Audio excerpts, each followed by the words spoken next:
Yo, what's up, man? I just want to drop a quick video real quick. You in the back office with TJ. My thing is, do you feel like you have the upper hand when a broker call you to try to get your service?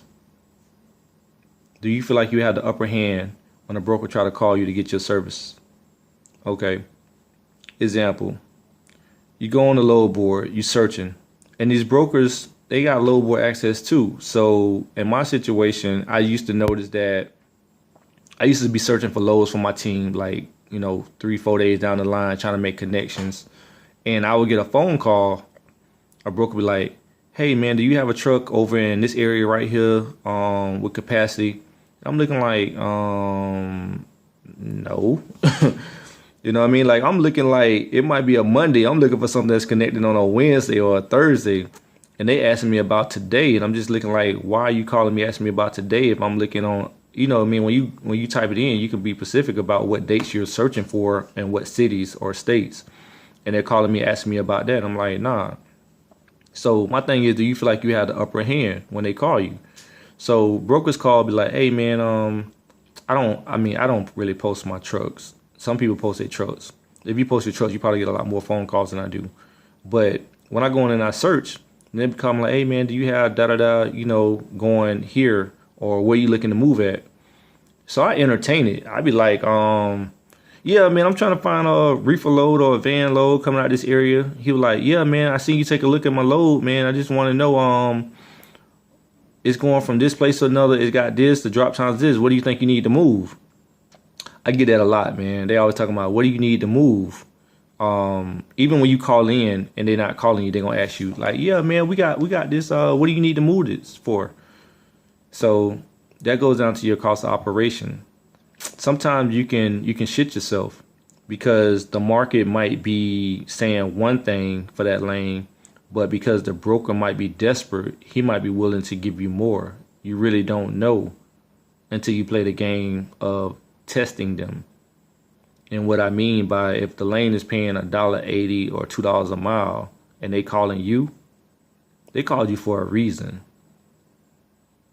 Why not go ahead and try to get 215, 220, 225 per mile just to test them to see where they at? Because if they was willing to give $2 and you hit them with the 225 a mile or the 230 a mile, I'm quite sure they're gonna say, "Well, nah, I can do about 210, 215 per mile, whatever the rate is." Or let's say the lane was only paying $800, but somebody, example, like, they pay higher rates when somebody drop a load or a carrier come off. Now they got to scramble to recover that load. That's what it's called, recovery.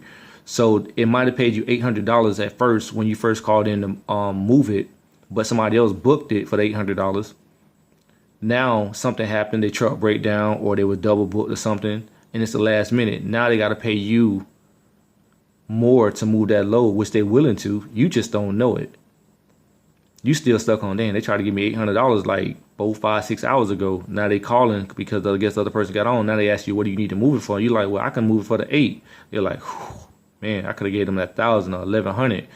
They probably had $1,300 in the load." We don't know what they have in the load, and you moved it for the 8 when you probably could have got 1,100, 1,200.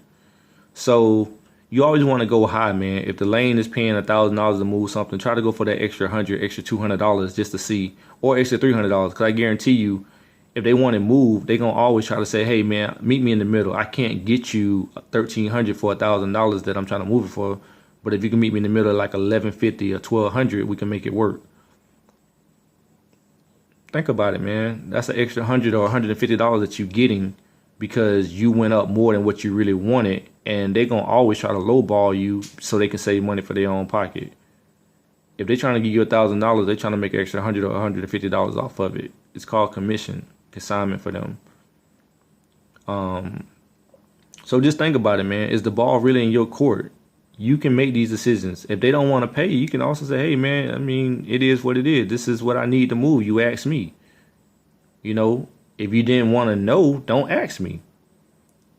What are you willing to pay if I take that load? That's what you should tell them. "Hey man, yeah, what do you need to move for?" Nah, man, what are you trying to move this load for? Because what I may want and what you may be providing is totally different. I'm trying to do it for like You know, we used to move these loads all the time for like 900. Okay, cool. Well, I need 11. I don't know, man. Like we move them all day for 900. Then why are you calling me? Find somebody to move it for 900. You did? Well, can you meet me at least 1,000 then? Let me see. Yeah, that might work. And it might only need to take you $1,000 to move it, but it worked. You know what I mean? Then you got other situations to where, you know, the brokers play this game. What do you need to move? I need 1,300. 1,300, man. We move them all day for 1,100, man. Yeah, but I need 1,300. Let me call my customer, and they put you on hold. I love when they put me on hold, cause I just sit right there and play dumb with them too. They come back. Yeah, the customer say he can't move it for the 1,300, but they can do 12. This is what I do. Yeah, hold on. Let me call my driver. Yeah. They talking about they only can move for 1,200. I'm trying to get you to 13, but they won't buzz. Don't worry about it. You got something else? All right. Hey man, we can't move it for the 12. He got a load that's gonna pay us 1,250 to 1,300, whichever one he say. It might just be going in a different direction. Nah, man. We really need to get this load moved, man. I can match you. I can match you. That game. Yeah. That game. Or they put you on hold so they go talk to the broker. Nah, they already know how much they need to move this load for. They done predetermine how much commission they get off of it on what they save. They just not gonna tell you. They put you on hold thinking that this is all they got. This is not all they got. This is all they willing to pay. But at the end of the day, folks, somebody gonna move it for something. It may not be the amount they want to pay, but somebody gonna move that work. And then you have the game of rollover. Sometimes loads just roll over. But believe me, sometimes you guys have the upper hand and you don't even know it because you don't know what your lane is paying. You don't know how to negotiate. You don't know the cost of your operation to move per day. And I'm just not talking about doing the cheap freight area. I'm just talking about period. Some guys, hey man, I just got $1,200 to move this load. Oh yeah, how many miles we got? Man, it's doing about 700 miles, but I can get it there in one day. Oh, okay, what you doing? Oh, I just got 1,500 to go one day. How many miles? Oh, about 556. What? Yeah, I negotiated. He called me. I didn't call him. I'm a recovery guy. Or I use my tools and realize how much the lane should be paying, and I didn't underbid myself. I looked at the cost of my operation and said I need $1.30 or $1.50 or $1.80, whatever, to be profitable for the day in order to move that load to break even. And I got it for the two whatever and some change. At the end of the day, bro, do you really have the upper hand? I believe a lot of us do, because they calling you. You're not calling them. They done did their background check. They know exactly who you are. They done looked at your history. They done looked at your credit, your ratings to see if you're a safe driver or a safe company. They done looked at all that, man. Brokers got load boards. They look on their load boards just like we look on their load boards, and they click on us and find out the history of us before they call us. But this your boy with a short video, man. I just want to let you know, man, the power is in your hands.